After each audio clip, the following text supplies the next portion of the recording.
here, and she's got about 10 hives active at the moment. And as you can see, some of the hives are more active than other ones, but all the bees right now are out. They're gathering nectar and pollen, and busy as bees, as they say. So, and all the activity that you see in front of the hives is really emblematic of the comings and goings of these worker bees. So a whole bunch of bees are going out every minute to go find food, and then a whole bunch of bees at the same time are coming into the hive. And so you think they're all banging into each other, but it's actually a pretty efficient method. I'm gonna open up the fence here. I'm gonna keep this electric fence on to keep the bears out. Bears do love honey.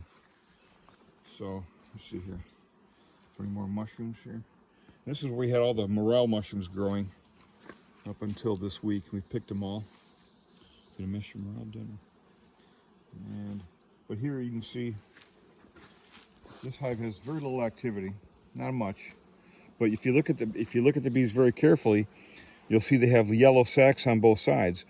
And if they have yellow sacs, that tells you those bees are returning. They're actually coming back with full pollen sacs. And the ones that are not have to go out yet and do that. So if you look over here, I'll just gently step here, you can see how active these bees are right here. There's a lot going on here. They're coming and going and coming and going. They're very busy. And it's a beautiful day to be a bee.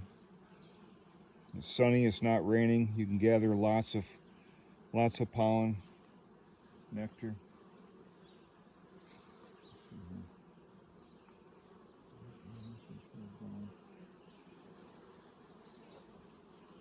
But one of the things about Ontario bees is that they're under threat.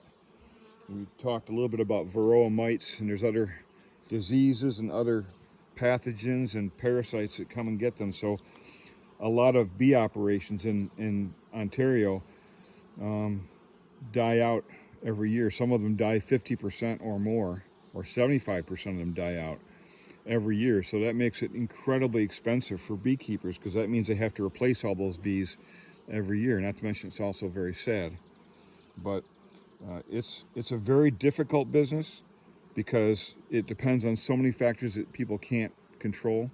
But I think you talk to any beekeeper and this gets in their blood. They love it. They love it even though it's difficult for them and hard to make a living. They still want to do it. And I'm of that same mind. So here's a bucket that has some bee comb and some sugar in it, and the bees will come in there when they can't get honey, or when they can't get pollen, they can't get nectar. They'll come and get this extra stuff here. But you can see these bees here. Now if you get real close, you'll see some of the bees have yellow pockets on their sides. It's really kind of hard to see. One just flew in. They're going to land in here, and then they'll come right in, and you'll see they're dropping off their pollen and their nectar. Let's see if we can see them. This one's full of bees going out. We're not seeing too many coming in yet. But you see, they're not really concerned about us. They're really concerned about the work that they're doing. And so as long as we're not deemed a threat, they'll just keep doing their thing. You could almost put your head right down there. I mean, they just really seems pretty gentle to me. Let's see if we can find a bee that's a beehive.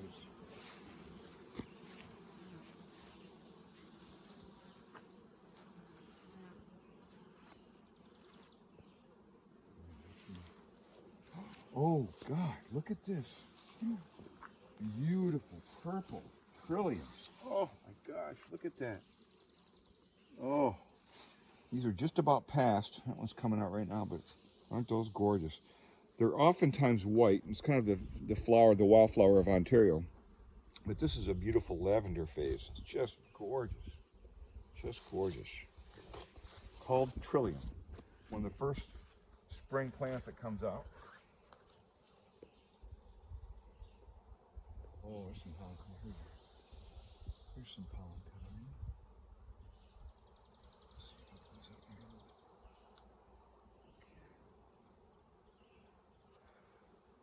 So I'm going to pull these out. Give them a little space to come in and come out. Notice how gentle I'm trying to be here so I don't get them upset with me. I'm trying to give their landing zone just a little bit more space here. And I'm not really afraid that they're going to get me because I'm not doing anything that's threatening. There we go. It gives them a lot more availability to come and go. Oh, look at the pollen on this one here. See that? Big yellow pollen sacs. He just flew in. Let's see if we're getting on. Right there's one right here. See him right there? Big pollen sacs. That means they're loaded up from flowers and they're coming in to drop it off in the cells. There, right here. You see it right there? Can you see that? Mm-hmm. Yeah.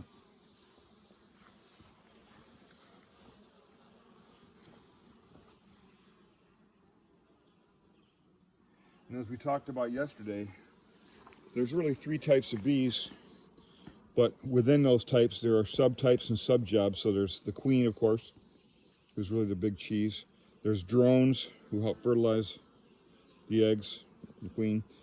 And then there's the worker bees. And within the worker bees, you have worker guards at the front door here, and they are sitting just inside, and they make sure that you have to have your ID when you come in, right? They don't want bees from other hives coming in, called robbers. They don't want wasps, they don't want mice, they don't want anything that's going to come in there and rob their stores or hurt the queen. So they're in there guarding and to make sure that everyone that's in there is supposed to be there. Then you have worker bees who help take care. Oh, this is beautiful, look at this. You have worker bees that help take care of the queen. They feed her and make sure she gets everything she needs. You have other worker bees who then take care of the larvae from the eggs that she lays, and they will feed the larvae. And depending on what the hive needs, they'll feed the larvae different things. Now, if the queen is old and looks like she might collapse, they might feed these larvae, they might feed them royal jelly or some other mix, and that will make a queen from that food they're giving her. Other bees are there making comb. They're actually making comb so that the worker bees outside that are bringing pollen in and making honey can have a place to put it. So some are making comb, some are helping tend to the nursery bees, and then some are guarding the queen, some are guarding the front, and then of course the biggest thing that people see is bees going out in the community like we see right now. These bees are all out gathering, gathering and moving pollen, nectar. And if these bees, if 1 or 2 bees or 100 bees will find a new source of nectar, a new place where they can get food, they'll come in and do dances. They do these bee dances, and the bee dances are extraordinary because they're known for their little wiggle. They wiggle their back ends in different directions, and scientists have determined that the bees make dance moves that correspond with geographical locations. And so that dance that one bee does, all the other bees are surrounding them and watching that dance, and it's like a road map, and it tells all the other bees inside where this new site is. And then they'll go in droves like they're going right now, and they'll find those new sources and come back. Now that's, to me, is one remarkable thing. So the bee dances are just one of those extraordinary, beautiful things that is really only happening with honeybees. Now something else to keep in mind is these are not native. These are bees either from Italy or Germany, Italy or Russia, maybe the United States. So bees come from different places, and beekeepers tend to use bees of a type that they like certain things, either high production of honey or low aggressiveness, things like that. But some bees also weather the winters much better than other bees. So all these different factors play into what kind of bees a beekeeper will get. Let's see if we can get down here a little bit. Can you hear that sound? Mm-hmm. So these bees are all coming out. See them all just flying out? Yes. So some of these bees are brand new bees. They're just hatched. They're doing their first flight. So they're either leaving for their first flight or they're coming back from their first flight, in which case you'll see them bang into the walls and they kind of don't have their landing gear down.